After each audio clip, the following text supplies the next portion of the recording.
Deion Sanders now. Difference between finding $10 million and $60 million, though. Yeah, so he signs a 5-year, $54 million contract, Wow. which immediately makes him one of the highest paid coaches in America.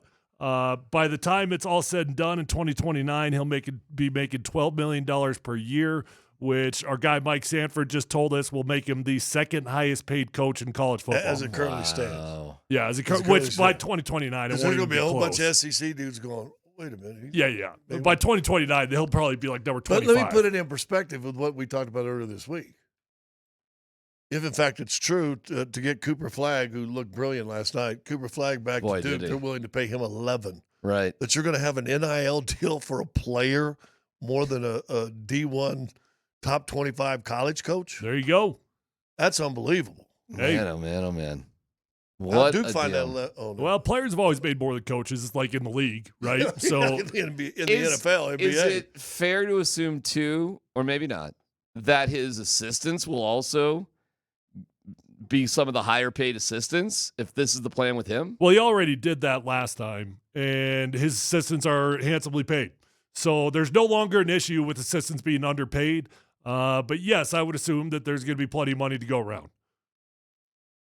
How about that? I mean, they fixed a lot of things with the assistants before. Before, they're like the biggest issue with Colorado for assistant coaches was that they had no guaranteed contracts. So they were coaching on year-to-year deals in essence, even if they signed a 3-year deal. There's also been coaches that make the big money and said, "Hey, listen, you owe me 10, pay me 9. I want to take $1 million from my coaches." There's been coaches who have done that. Does Prime deserve it? Well, how's this? CU saw an increase of 20% in applications. 18% increase out of state. Applications from students who identify as African American, 50.5%. From prospective students identified as non-white, increased 29.3%.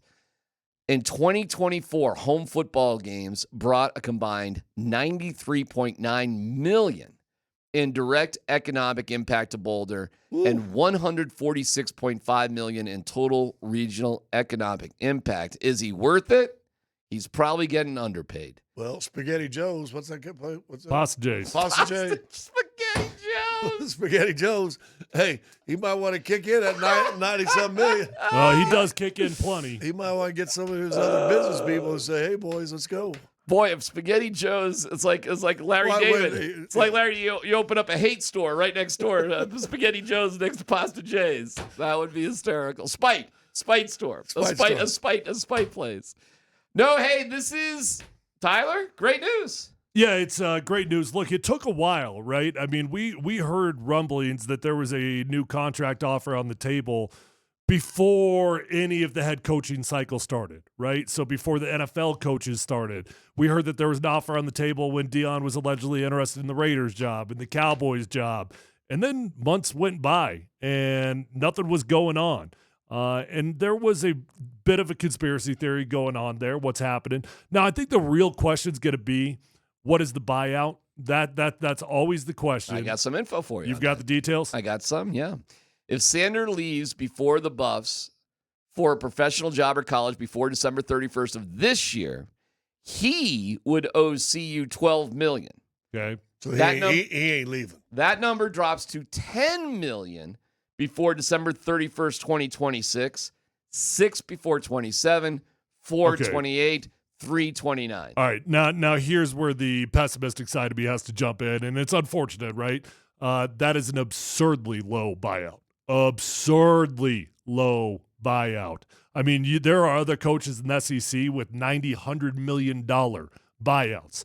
That is an extremely easy deal to get bought out of if he were to decide to leave at one point. I don't want to be pessimistic here, but that's the bad part of it. I mean, he got the university to pay him $10 million per year, and that's arguably one of the lowest buyouts in college football for a big-time coach. What Sanford just tells us, Kirby Smart's buyout is $118 million. What? Yep. Kirby ain't going nowhere. Oh, my God. All right. Well, hey, I think this keeps Prime here. I'm going to guess for at least 2 years.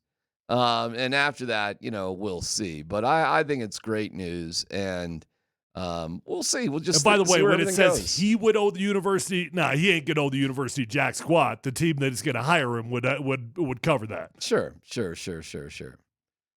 Pretty cool.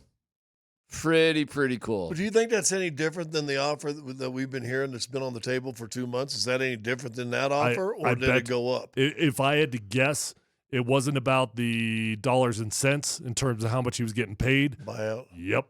I bet you that's what it was all about, because I'm telling you, that is an absurdly low buyout. Well, yeah. It's low if you go somewhere else. If you're just going to walk away, do you have to buy out if you just quit? Well, you would walk away from all your money. You would walk away from the next 5 years. So, that's a good question. It doesn't say that. So it buyout, says if I take another job, then somebody's going to pay them $10 million or whatever the buyout is. This says if I just retire and become a dad and follow my kid around, go work the NFL Network, does he owe anybody anything then? Probably. Well, I don't think he would he wouldn't owe the $12 million, but what he would forfeit is the next 4 years of salary. Yeah, but the NFL Network probably cover 7, 6, 5, 8, 10. Yeah, if I guess I don't really know the technical answer to that. If he just wants to go fishing on the pond down there in Texas near his house, I mean, who knows? But I don't see him wanting to be out of the spotlight, or I don't think he's burned out. Doesn't seem to be. Seems to be he's having the time of his life, and he's as big as he's ever been, and they'll still be. Hopefully, he's successful. And he'll probably have other opportunities. And we'll see what happens with Shedeur, won't we, in 2 or 3 years? We'll see. We'll see if that's an opportunity for him. It might be. If he's successful, it probably will be. NFL teams will continue to suck. There will be sucky teams every year in the NFL. Ain't no doubt about that one. And there will be somebody that sit there and says, hey, let him – and this is, to me, his biggest coaching year. In my opinion, because now he's not going to have a great wide receiver. He's not going to have a great quarterback. He's going to have development. We think we got a good high school quarterback, but guess what? He's still just a high school quarterback until he takes a snap in D1, right? He's a junior in high school. Well, so there you go. So he's not even a senior.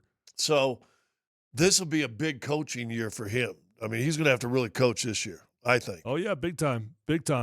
I love it, man. I'm so pumped that CU is so interesting in terms of their football program. It's great. It's been awesome. You just got to give Rick George all the credit in the world. Absolutely. First off, like the original signing of Deion didn't have as many options as a lot of people thought, but Rick George saw through that, and he saw the opportunity that was there, right? Yeah. And he found the money, right? He didn't have it, but he found the money. Figured it out. And now he's finding it again. That's awesome. Well, cool. I'm excited. And I'm sure it'll help all in all to know there's a little bit more stability, that he's going to, get this contract. Kids will see it. Transfer portal guys will see it. I think that'll make a difference. They'll know, or at least have the impression he's going to be around. He's not going. But the NIL now, and NIL and transfer portal just it changed everything. Somebody had a podcast this week. Said, "Can we just stop this?" It might have been J.J. Watt. Can we just stop this? Can we stop? What part of it? I think he told the quit calling them student athletes. Oh, it's not student athlete no more.